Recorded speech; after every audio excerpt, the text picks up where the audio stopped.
Welcome to Keeping It Off. My name's Joel, and I've lost a lot of weight. But I've also gained a lot of weight. And I did that over and over, losing and gaining until eventually I lost hope. Then I found real stories of people who had lost massive weight and kept it off for years. And I realized that if they could do it, maybe I could too. So in this podcast, you'll hear those stories. People who succeeded with a range of tools, from diet and exercise to medications, bariatric surgery, and more. What matters isn't just the weight loss method, but the habits and mindset shifts that enable them to transform their lives.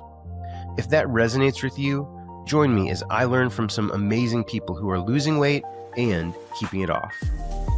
Today on the podcast, I'm talking with Neri Webster. She's based in Australia, and at her heaviest, she weighed nearly 300 pounds, or 135 kilos for our global audience.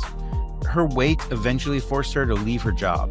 She then had a newer bariatric procedure called the Mini-Gastric bypass, and she opens up about the challenges she faced both before and after surgery. In this conversation, we cover a lot of ground, including how she shifted her focus towards health instead of just weight loss, the struggles of long-term weight maintenance, and prepping for skin removal surgery. She also opens up about how she tragically lost her husband to addiction transfer after his own surgery. It's a vulnerable and powerful conversation about resilience, growth, and the importance of asking for help. So let's jump in. So Neri Webster, welcome to Keeping It Off. Thank you. Nice to be here. Yeah, absolutely. So why don't you, for those of us who are just meeting you, why don't you give us just a big picture of your weight loss journey, and then we'll dive into more specifics after that. Yep. So in 2021, the day before my 30th birthday, I decided to have a weight loss surgery. I ended up going for the mini-gastric bypass. The reason I did that mostly was just, I said to my surgeon, I just want one. Just one surgery. I'm not having a revision. Give me the best one. That's what he did. My heaviest weight was 135 kilos, and I've got my lowest was 58. I've since started exercising, building some muscle. So now I'm around the 60 kilo mark. Got it. Okay. And you're based in Australia. Yes. Which is, Sydney. It's very cool how we got connected. I think it was over Reddit. Is that right? Yeah. Yep. Awesome. There's some awesome Reddit groups on bariatric surgery that are very supportive and have a lot of information. So I think that's where we got connected, which is really cool. So just to convert for my American audience, so 135 kilos, you were around 300 pounds at your heaviest. And then you said your lowest was 58. 58. Currently Okay. around 60. Right. Yeah. So about 127, 130 pounds.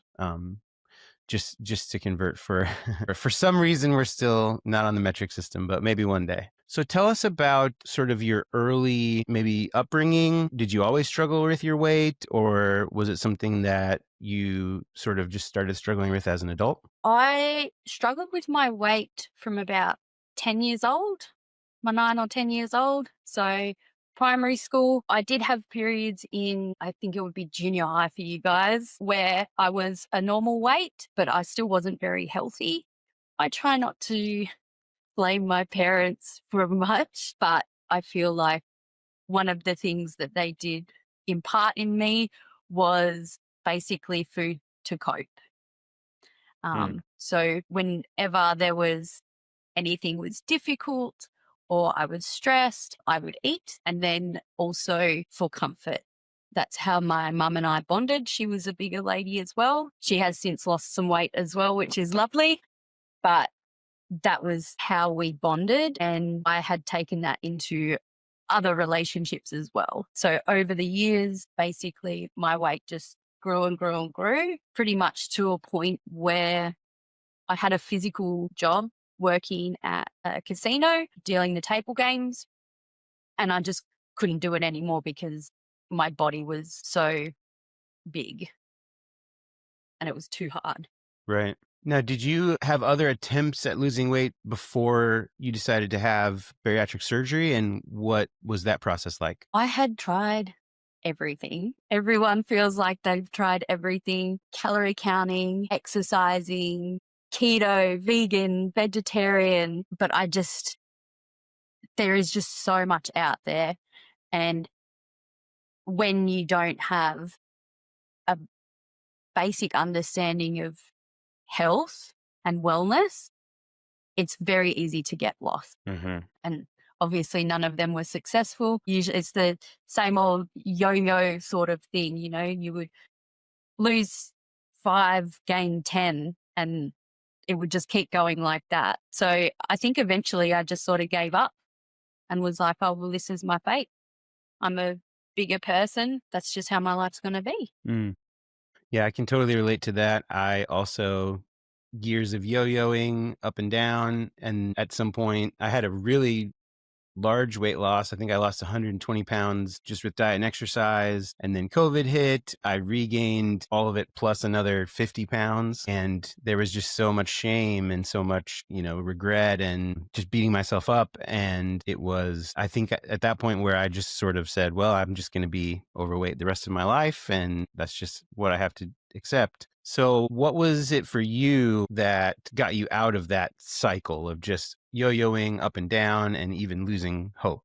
I think the real thing that made me realize I have to do something was when I had to stop working, because then that's when I felt like I was a disabled person. I wasn't able to have a normal life. That's when I really realized I have to do something about this, because I don't want this to be my life forever. Yep.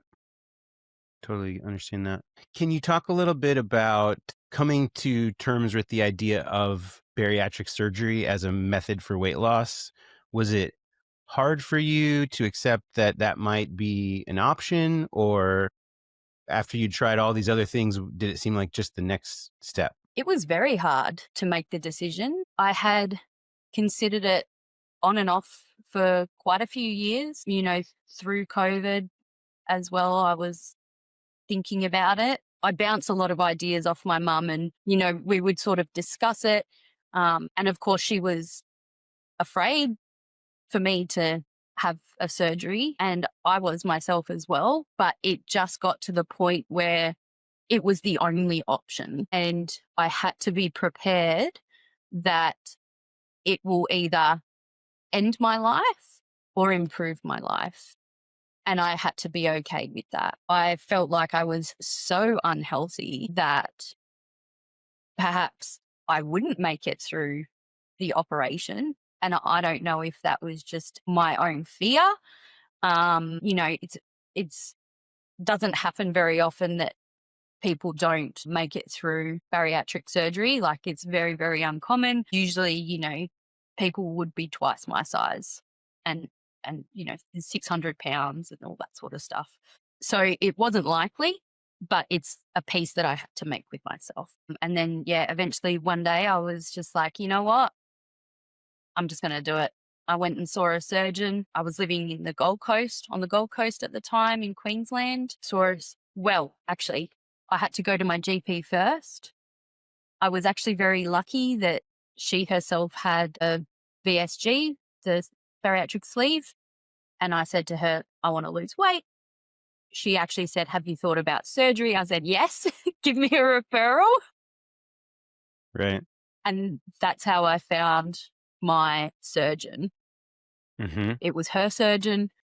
She referred me to him, and it was a matter of, I think, a couple of months.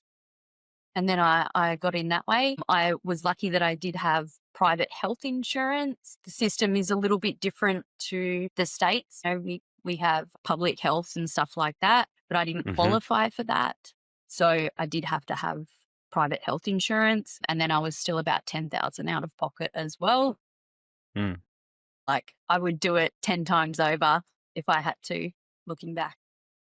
Yeah, absolutely. So you mentioned that you had the mini-gastric bypass. I think that's not a surgery that is super common. So can you talk a little bit about what made you choose that surgery and what are some of the differences between other bariatric procedures? Yeah. So the mini gastric bypass is a single joint.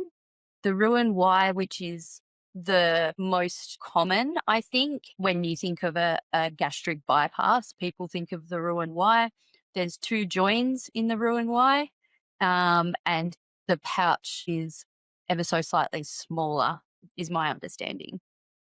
With the mini bypass, it's sort of a mix between the sleeve, which they only cut your stomach in a sleeve shape, and the Roux-en-Y. So it's a sleeve with a little bit of bypass. The studies have shown that it is just as effective as the Roux-en-Y with regards to long-term weight loss. But as I said, I was pretty scared. And I think that the risk having one join rather than two, in my mind, less risky, less chance of, you know, things not being joined correctly, stuff like that.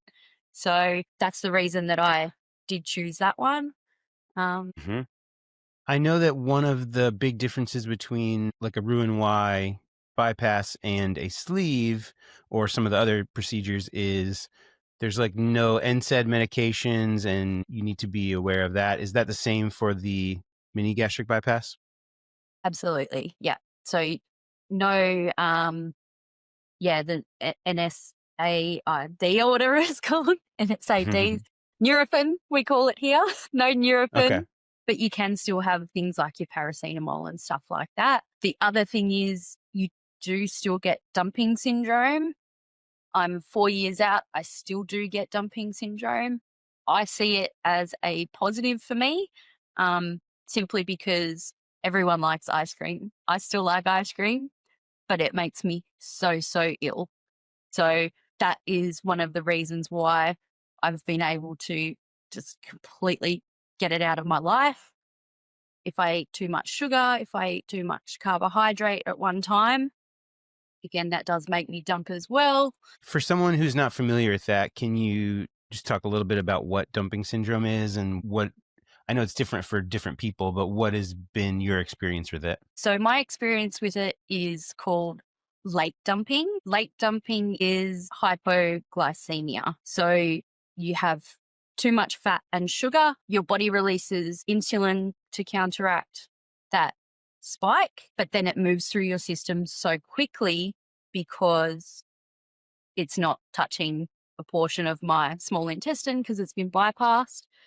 So then I have too much insulin, not enough glucose. So I get sweats, shakes, my heart races, and I just feel very, very unwell for a small period of time. Usually the way that I counteract that is to eat something because then I need to increase my glucose and it just becomes like a vicious cycle because Mm, then I eat, right. then I dump, then I eat, then I dump. So I just stay away from all of that. If I have the tiniest bit of ice cream or anything, I pretty much get sick straight away. Mm. And I just, yeah. It sort of acts as negative reinforcement in addition to obviously restricting your body. You can't eat as much. Hmm. And hormonally, you get the benefit from surgery, but now you're also getting this negative reinforcement of any foods that are particularly bad or particularly, Exactly. maybe troublesome that kind of helps you stay away from them. Yeah. Very helpful. That's exactly right. Got it. Can you talk a little bit about the surgery, sort of pre-surgery and then post-surgery, like your experience? What was it like for you? Was it more difficult than you expected, or just talk about that? The surgery itself, I was excited because I had made that peace with myself that, do or die, basically. I can either die on the table or I can die slowly and miserably being so obese or overweight. Um, so I was excited for the surgery. My mum came to visit. She looked after me afterwards. As I said, I got the surgery the day before my 30th birthday. So I spent my 30th birthday in hospital. It was 2 days at the private hospital on the Gold Coast. And my mum stayed with me the whole time. My husband as well had the sleeve, vertical sleeve. He had his surgery about a month before I had mine. He had different difficulties than I did. I healed very well from the surgery. I healed really quickly. I was, up and walking. I didn't have really crazy gas pains or anything like that. It was really easy. I think the fact that in my mind I'd come to terms with it not going to be easy, I was prepared for the worst, and then it ended up not being that bad at all. So, little mind trick, I guess I played on myself inadvertently, but I'm glad my mum was there because, like I said, my husband, he'd had his sleeve. He was not really in a place to be very supportive. So my mum was helping me out there. I was in hospital for a couple of days. Then I went home. As I said, I hadn't been working anyway. So time off work, wasn't a thing. I was always off work. But probably only took a couple of weeks before I was sort of back to normal, eating pureed foods, but normal. Makes sense. I didn't know that your husband had also had the sleeve. Do you want to talk about, was that a process that you guys went through together in terms of deciding to have bariatric surgery? And do you want to touch on that at Yeah. all? Yeah. So I had decided to have mine. I basically just told him this is what I'm going to do. And then he started looking into it for himself. He'd never really thought about it, I don't think, until I had brought it up and made the decision and discussed it with him. He decided to have the VSG. We decided for him to go first because he had the more simple operation. So he had a history of drug use, and mental health was a big thing for him. He, unfortunately, while I was in recovery from my surgery, he had relapsed and was using my pain medication for himself. That was very difficult to cope with right after surgery, but that's life. I'm sorry to hear that. I know that it's very, very common to have addiction transfer after bariatric surgery. I think to some extent many or most of us have unhealthy relationship with food, and we use it as an addictive substance. And then when you're physically restricted from having food, it's very, very common to have addiction transfer. Yeah. Yeah, I've experienced that myself as well, not to any massive extent like that, but I can sometimes I'm quite self-aware, so I'll be like, oh, I've been drinking every weekend, drinking alcohol. Then I sort of nip that in the bud, or then I'll be, vaping and then realize, oh no, I need to stop that and nip that in the bud. So I think it's very real. People don't just get to the size that I got to because they like food, because it tastes good. Food tastes good for everybody.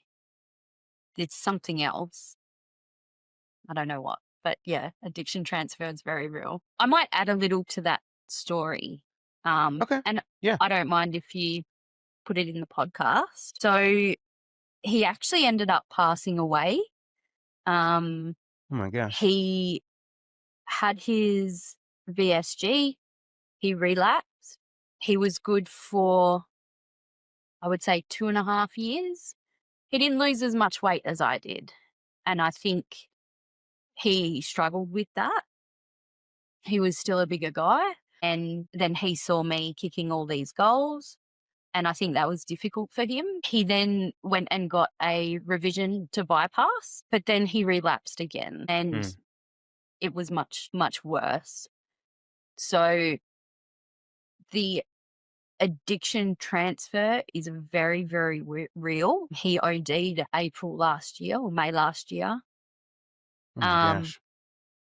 So that's why it was very real for me that the surgery, not that the surgery killed him, but I don't think he was quite ready and it didn't end well. So Mm. you really have to, if it's something that you're considering, make peace that it might not go well. But if it does, then your life is going to be so much better. And you just have to be willing to take that risk, because it might not be the surgery directly. It might be addiction transfer. It might be mental health issues. Things can happen. And yeah, anyway, just sorry. Mm. Thanks for sharing that. I'm so sorry to hear that. That's okay. Yeah, yeah, that's super tough. I'm curious if you're comfortable talking about it, like, if someone is considering surgery and they do struggle with either mental health or, addiction, they're worried about addiction transfer, what would you say to them? Make sure that you have a plan and make sure that you have support. The first time we went in, we didn't really have a plan. I had concerns that, you're on pain medication, opiates after surgery. He didn't seem that concerned when in reality he should have been. And I hadn't lived through it at that point.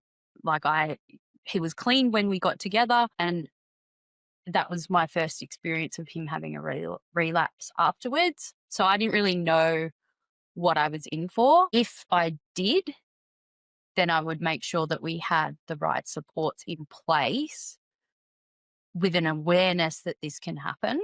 And I think it would have been a better outcome. So don't think that it's going to be fine.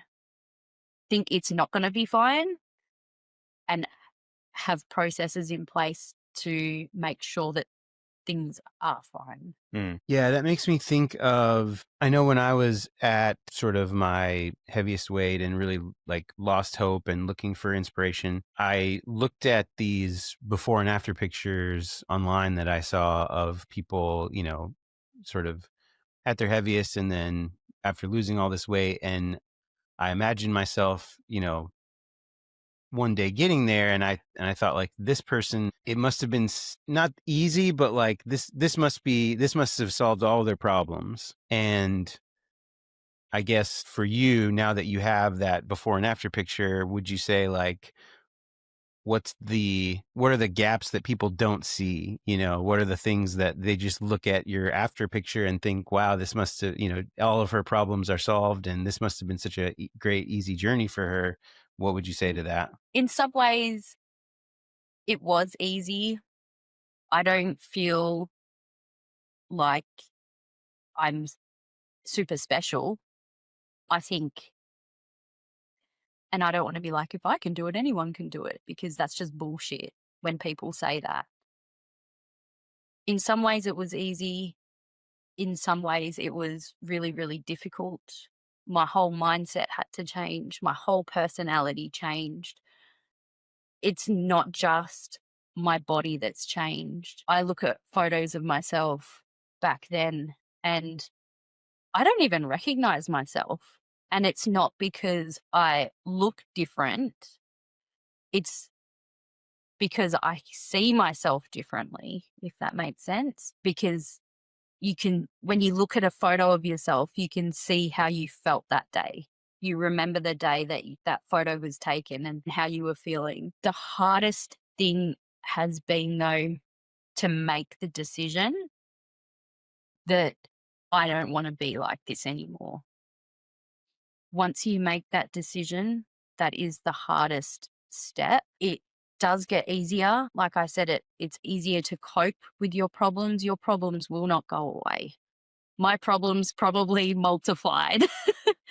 But because I'm healthy, because, my mind is strong, I've been able to cope with these things and not just spiral out of control. Yeah, that's that's awesome. Can you talk a little bit about how your relationship with food had to change as a result of surgery? Obviously, we know surgery, you're physically restricted. You can't eat a certain amount of food. There's also hormonal benefits because your hunger hormones change. And there's a malabsorption piece, I think, to both of our surgeries where we're not absorbing all of the calories that we take in. But obviously, there's also a big mental aspect and emotional aspect to our relationship with food. So, what was that like for you going through that process? Well, it's still ongoing, really. And I go through phases as well, still 4 years out, even after, you know, having 2 years of weight loss and then 2 years of keeping it off. It's still an ongoing process. From then till now, there's a stark difference between how I approach food. Now it's very much as fuel so that I can run better, I can exercise better, I can lift better, um, I can feel better during the day, I can work better, my mental health is better. Um, but going from using it to cope every single day to not being able to use it at all was quite difficult, especially going through a difficult time at the time of surgery as well. But you just don't have a choice. And I think that was good for me to have that choice taken away because I know that I would have chosen food. I think going through the different post op stages of eating as well is very, very helpful to help change your mindset around food. You can't just have the surgery and then go back to eating burgers and chips. You have to go through different texture stages of eating. So you start with pureed food, basically just, you know, protein shakes or smoothies, soup without chunks. Then you go on to soft food. I would have beans mashed up. Um, you can't even eat things like tuna, for example, even though it's quite soft, flakes can get stuck and stuff like that. Even things like scrambled eggs. Some people do really well with scrambled eggs. I couldn't eat scrambled eggs for about, I would say, 9 months after my surgery because my stomach just, there was something about the texture I just didn't like. And that helps shift your mindset around food. I basically had to eat like it was my job, just having a little bit at a time. And same with drinking water as well. Very important to stay hydrated, very difficult to stay hydrated as well when your stomach can only hold so much. So, yeah, you're basically like sipping a protein shake, drinking water. Hmm. um, but yeah, it definitely helps shift your mindset. Like I said, now food is fuel. Do I still like chocolate, ice cream, all that sort of stuff? Yes. But I don't see it as emotional support. It's not emotional support chocolate anymore. That's huge. So, what role did exercise play in your journey? When did that start for you, and what is it? What is it morphed into? It's only started recently um, with actual intentional exercise. When I was bigger, obviously they say, eat less, move more. Moving more, it hurt. Exercise is not fun when you're 300 pounds or 135 kilos. Your joints hurt, your knees hurt, your ankles, you swell up. It's just not fun. And so I feel like that had put me off from exercise for a very long time. On and off, I would, you know, do a couple of yoga classes at the gym or something like that. But it was never a habit. Probably in the last 6 months, I would say, since I decided to have my skin surgery, the surgeon said people heal better when they do exercise. So I said, right, that's what I'll do. And so I've started running light body weight exercises, not massive, but it's something that I want to do going forward after my skin removal surgery because it feels good now. It doesn't hurt anymore. My knees don't hurt. My ankles don't swell. You're actually supposed to enjoy exercise and it's not supposed to be hard on your body. It's not a punishment. but I always felt like it was until I'd lost the weight. Mm-hmm. Yep. Totally resonate with that. So you mentioned skin removal. So obviously you have some excess skin after losing as much weight as you've lost. What was that process like? Were you afraid of loose skin going into it? And now that you have it, what is that like? And then what has the process been in looking into, having the removal surgery? It was never something I was afraid of, having loose skin. I knew I'd have it because I had stretch marks. So typically, if you have stretch marks, you're going to have some skin laxity. Some of it will come back like in place, but not all of it. I've been very lucky. I don't have that much compared to some people who've lost similar amounts of weight. It really came about. It's always something I considered with skin removal, but I was just talking to one of my friends one day and we were discussing it. And they're like, why don't you just do it? And again, it was just me being afraid. And I'm like, yeah, you're right. Why don't I just do it? And that's when I started looking into it. So I just needed that little extra nudge, to make that Mm-hmm. decision. I, again, went to my GP. I said, this is what I want to do. I need a referral. I got one referral. He said, oh, you should get two, just get a second opinion, always talk to two surgeons. I was like, yeah, okay. So he gave me another one for a different guy. I went to both. One of them suggested that I get really large implants. And I said, no.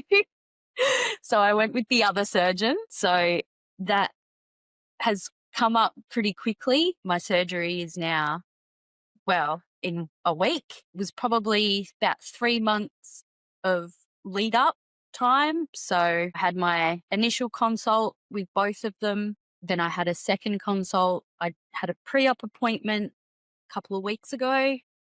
And then after today, I'm going to go get my pre-op blood tests done for surgery next week. So yeah, 3 months of sort of waiting for it to happen, I Right. guess. Well, best of luck on that. That's a Thanks. huge, huge deal. Obviously, you've already had bariatric surgery and you've recovered from that, but what does the recovery process look like? What are you expecting from recovering from skin removal surgery? A lot of pain is my expectation. Specifically, I'm getting a 360 lift, lower body lift. So means I'm going to have an incision all the way around and then also a breast lift as well.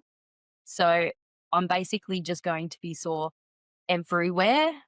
I'm not going to be able to stand up properly for probably 2 or 3 weeks.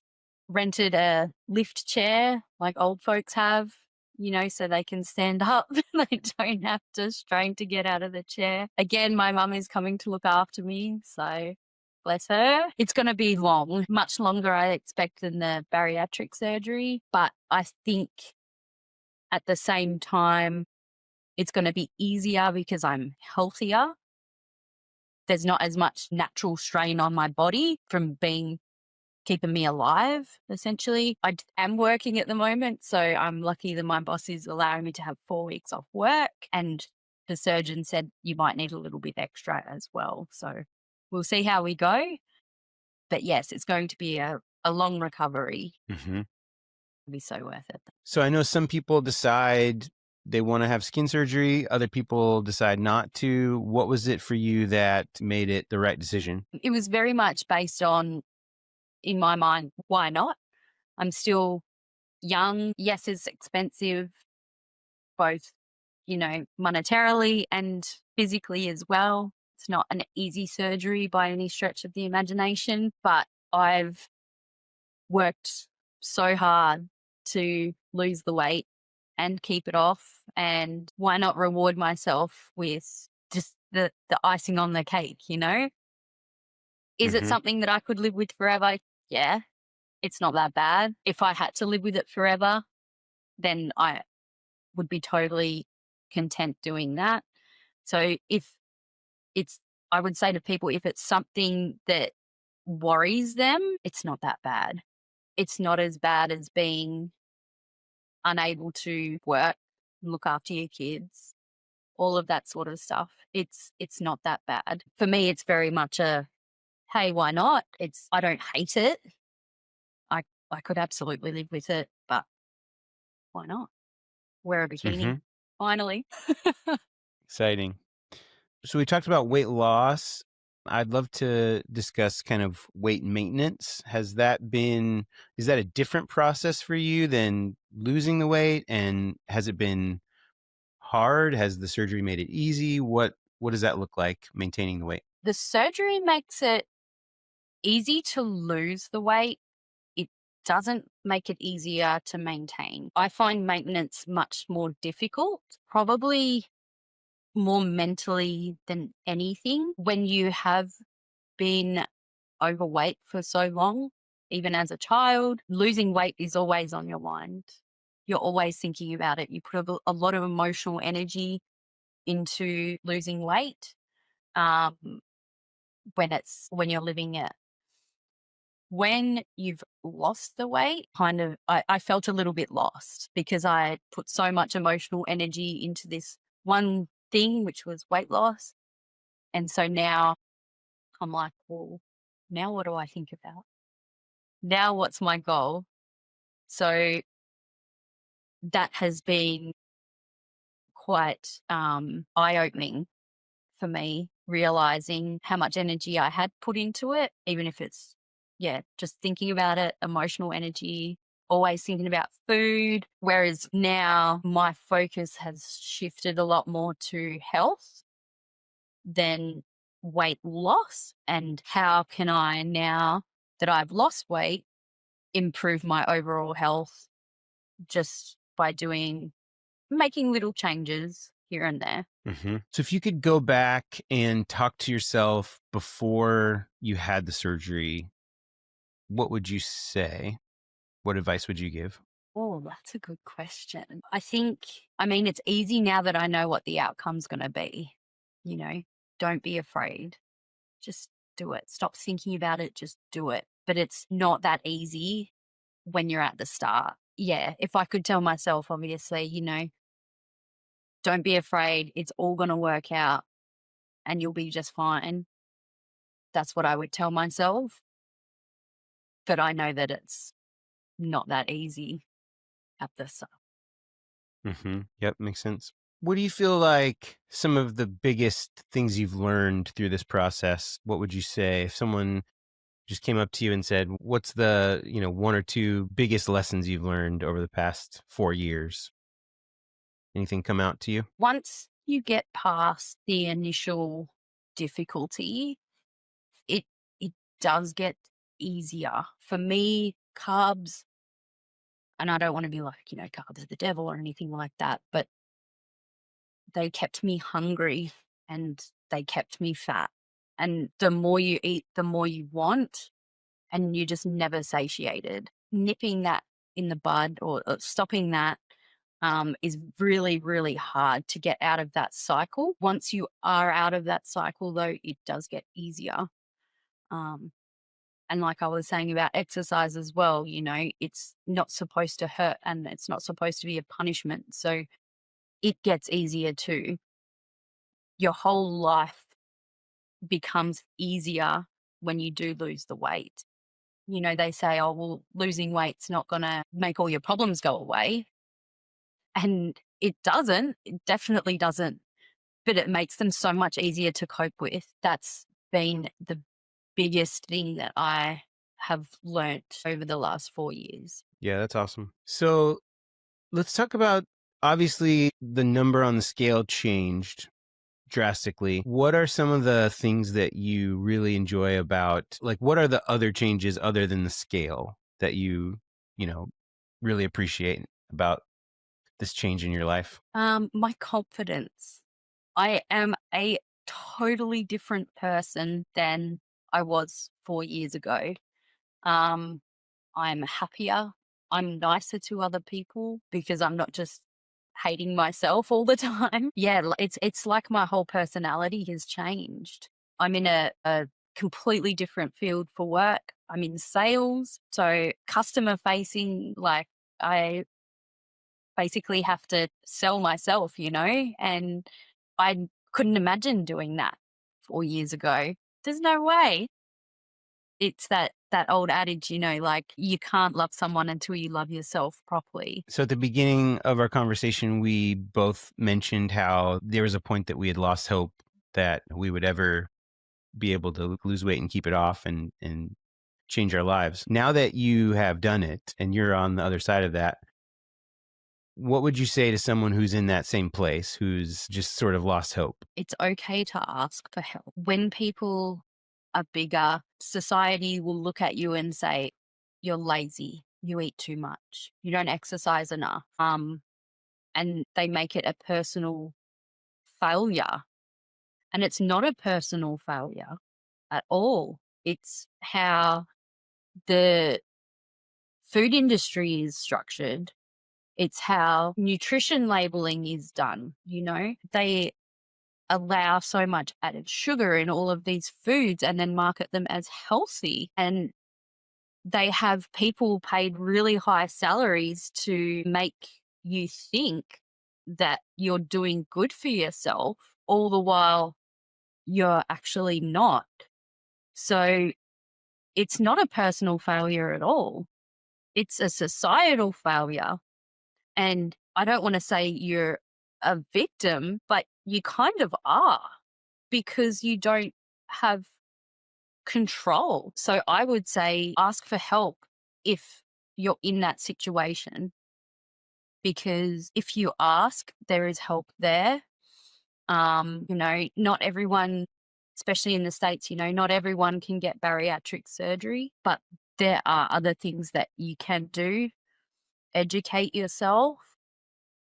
Even, go on YouTube and listen to some other people's stories and like exactly like this, and just give yourself ideas of how you can improve your health, not just lose weight.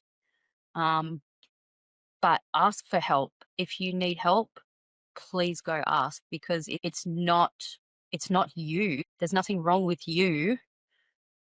It's the society and the environment in which you live, which has essentially caused you to be unhealthy. Yeah, I'm curious, was that something that you realized through this process in terms of, I know for myself, I beat myself up a lot for being overweight. Is that a process that you had to go through to sort of forgive yourself in a way or let yourself off the hook in a way? Probably something that I've realized now that I'm further out, and then looking back, like the wool has been pulled out off my eyes, because again, when you're in it, you don't realize it. But then when you don't partake in that, you can see it as an outsider, what is happening to people. And that has been more my journey towards health, that I've realized that, rather than my weight loss journey. But it's one of the things that helped me maintain my weight loss, realizing that a lot of food isn't really food. It's foods like stuff that you can sort of eat, but it's doesn't really give you energy and make your body fuel your body. It just tastes good, and then it makes you unhealthy. So is that really food? So was there anything that we didn't get a chance to talk about? Any questions that you wish I would have asked you that I haven't yet? I don't think so. I just hope that the answers that I've given to the questions that you've asked have been helpful, or have actually answered the question, because sometimes I go on rants and I forget what even the question was and I just keep talking. So I hope that I've been Absolutely. concise enough. You absolutely have. You've been great. I Thank think you. your story has been really helpful. I'm sure it will resonate with a lot of people. And in terms of rants, I do the same thing, but it's with questions. So that's Yeah. even worse, I think. Like, just ask your question. I'm trying to do I'm Yeah. trying to do a better job of just asking the question rather than giving a whole soliloquy about my thoughts on a certain topic before I just ask the question. So I think we're wrapping up our time here. Is there anywhere that you would like to send people if they want to sort of follow along on your journey? I don't have any socials at this point. I think people who do share their story, like, power to them, especially when they're going through it currently. I couldn't imagine doing that. So, yeah, no. Okay, no worries. Well, we're from the time we're recording this to the time that it'll publish will be a few weeks. So if you decide to like start an Instagram or something and you I'll let you know. have that, it'll be in the show notes. So feel free to we'll definitely push that out to whoever is watching and listening. So Neri, thank you so much for being on the podcast today. I think your story has been really inspiring. It's definitely inspired me. And thank you for being vulnerable. And, like obviously there's very difficult parts to your story, but I really appreciate when people just don't share like the shiny, wonderful parts, but the real parts. Cause like we all know this stuff is messy and, it's real life, but really, really appreciate you being here and hope you have a great rest of your day and good luck on your surgery. Thank you very much, Joel. It's been a pleasure. If you're still here, a few quick things before we end. If you found this content helpful or valuable and you'd like to support the show, there are 2 ways you can do that. First, you can help grow the audience by sharing this episode on social media or even send it directly to a friend that you think would enjoy it. Second, you can leave a 5-star review on whatever podcast app you're listening with. If you'd like to be a guest on Keeping It Off, you'll find a link in the show notes to a simple form you can fill out, and I'll be in touch. One other note, this show is for information only, not medical advice. I'm not a medical professional, so please check with your doctor before making any changes in your healthcare. Okay, that's all for now. Thank you so much for listening. I hope you'll come back and check out another episode of Keeping It Off.